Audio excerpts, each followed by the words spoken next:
dedilar, tushunyapsiz? Hozir mana bu yerda baliq sotuvchilar paydo bo'lib qoldi. Endi men uni ismini ham bilmayman, kimligini ham bilmayman. To'g'risini aytsam, birovni anaqa qilmoqchi ham emasman. Keyin tarqalib qolibdiki, shu baliq sotayotganda nima deydi? Shu 50 ming so'm berasiz, keyin nechta baliq tutsangiz sizniki. Tuta olmasangiz 50 ming so'm bizniki. Buni nomini nima deb aytiladi? Hidoya degan kitob bor. Hammamiz bilamiz, Marg'iloniyning yozgan kitoblari Dorbatul Qonis deb aytiladi. Ovchini shu bir to'rtta shashi deydi.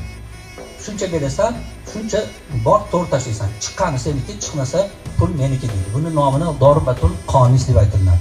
Buni nomini, bu ishni nomini nima deb aytiladi? Bu ishni nomini qimor deb aytiladi.